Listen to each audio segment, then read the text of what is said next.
महंगाई की बात करेंगे। महंगाई ने मुल्क भर में सस्ते इतवार बाजार भी महंगे कर दिए हैं। सब्जियों, फलों और दीगर अशिया की कीमतें आवाम की पहुंच से दूर हैं। मजीद सूरत हाल जान लेते हैं। हमारे साथ हमारे नुमाइंदगान मौजूद हैं। इस्लामाबाद से हमें ज्वाइन किया है अक्सा खुर्शीद ने, जबकि लाहौर से हमें ज्वाइन करेंगे शौकत अली। पेशावर से हमारे साथ मौजूद होंगे जाहिद उस्मान और कोयटा से हमारे साथ मौजूद होंगे सुहेल अहमद। सबसे पहले रुख कर लेते हैं इस्लामाबाद का, जहाँ पर हमारी नुमाइंदा अक्सा खुर्शीद हमारे साथ मौजूद हैं। बताइएगा अक्सा, वहाँ के बाजारों की क्या सूरत हाल है, लोग क्या कहते हैं महंगाई के हवाले से? ज्वार बाज़ार की अगर हम बात करें तो इस वक्त हम मौजूद हैं इस्लामाबाद के सस्ते बाज़ार में। यहाँ पर भी अशिया के जो नर्ख हैं वो कोई खातिर हाउस में रिलीफ शहरों को नहीं मिल रहा। शहरों का ये कहना है कि हफ्ता भर की खरीदारी के लिए यहाँ पे आते हैं, हफ्ता भर जो है वो इंतज़ार किया जाता है, लेकिन यहाँ पे भी जो रेट्स है वो आम मार्केट की निस्बत कुछ खासे जो है वो मुख्तलिफ नहीं हैं। खुसूसन अगर हम बात करें तो सब्जियों की, तो बेशतर सब्जियों के जो रेट्स है वो 150 के करीब हैं। अदरक है 484 रुपये, जबकि जो लहसुन है वो 272 रुपये में फ़रोख्त किया जा रहा है। प्याज की बात करें तो 5 किलो प्याज जो है 290 रुपये में फ़रोख्त किया जा रहा है। दूसरी जानिब फलों की बात कर लिया तो शहरों का यह मानना है कि जो फल हैं वो आम आदमी की क़ुव्वत ख़रीद से बाहर हैं। सब्जियों का जो इस्तेमाल है वो करना पड़ता है। फल हैं वो आम आदमी की पहुँच से दूर हैं, जैसे कि सेब 230 से 250 के दरमियान जो है वो फ़ी किलो फ़रोख्त किया जा रहा है। जो केला है वो 163 रुपये और जो आम है वो भी 190 रुपये फ़ी किलो के हिसाब से फ़रोख्त किया जा रहा है।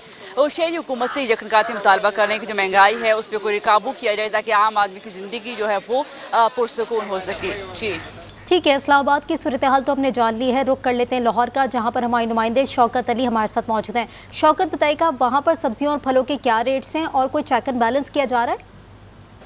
जी, फल, सब्जियां, गोश्त, दालें हर घर की बुनियादी ज़रूरियात में सर फहरिस्त हैं और हफ्ते भर कर की ख़रीदारी के लिए शहरियों की बड़ी तादाद जो है मॉडल बाज़ारों का रुख करती है। जो प्याज है वो यहाँ पे 60 से 70 रुपये किलो बेची जा रही है। टमाटर जो हैं 93 रुपये, जो करेले हैं वो भी तकरीबन 150 रुपये ही हैं। तो हर चीज़ के जो रेट बढ़ते जा रहे हैं। अगर जो हम फलों की बात करते हैं, जो फल जो हैं वो तो इस कदर महंगे कि लगता है कि जो तंदुरुस्त आदमी है वो फल नहीं खा सकता। और शहरियों का इस बारे में कहना है कि यहाँ पर हम आते ज़रूर हैं, लेकिन अब गली मोहल्लों से हमें 10 से 20 रुपए की बचत होती है। हम सफ़र करके आते हैं, हमारा पेट्रोल भी लगता है, तो उससे हमें कोई बचत नहीं होती। इंतज़ामिया सूरत हाल के सामने बेबस दिखाई दे रही है। और अलबत्ता ये कहा गया है कि दालों की जो कीमतें हैं, दाल, चना, चावल, वो 30 से 60 रुपये कम हुई हैं।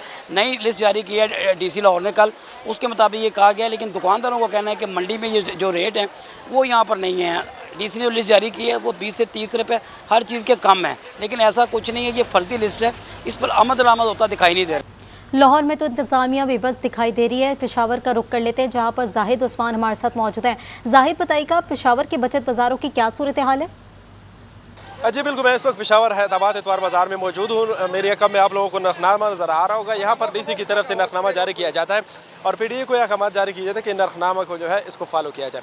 अगर देखिए मार्केट के जो रेट्स हैं और यहाँ पर जो रेट्स देखें तो मेरे हिसाब तकरीबन एक ही बराबर है। इतवार बाज़ार जो है वो सस्ता ज़माना जो है वो गया। रुख करते हैं कोयटा का, जहाँ पर सुहेल अहमद हमारे साथ मौजूद हैं। सुहेल, बताइएगा कोयटा की क्या सूरत हाल है? जिस तरह से पेशावर में बताया गया कि ज़िला इंतज़ामिया खामोश है, कोयटा में क्या कोई चेक एंड बैलेंस नहीं है? जी बिल्कुल, सूबाई दारुलहुकूमत कोयटा में महंगाई आरूज पे है। खाने पीने की हर शय मुतवस्सत तबके के लोगों के दस्तरस से बहुत दूर है। अगर दूध की बात की जाए, दही की बात की जाए तो वो भी महंगी है। इसी तरह अगर चीनी की बात की जाए तो मुख्तलिफ़ इलाकों में 200 रुपये से लेकर 205 रुपये तक फ़ी किलो फ़रोख्त हो रहा है। इसी तरह गोश्त, सब्ज़ी, दाल हर शय महंगी हो गई। आवाम का कहना है कि हुकूमत की जानिब से ये कहा जा रहा है कि महंगाई पे काबू पाया गया है, मगर ये कोयटा में प्राइस कंट्रोल कमेटियाँ बिल्कुल गैर फ़ाल है और कहीं भी उनका नाम और निशान नहीं है। सरकारी नर्ख पे कोई चीज़ भी फ़रोख्त नहीं हो रही है। हर दुकानदार अपने मन मर्ज़ी पर अशिया फ़रोख्त कर रहे हैं और बारी कीमतें वसूल कर रहे हैं, जिससे गरीब आवाम रोज़ बरोज़ पिस रहे हैं। जी।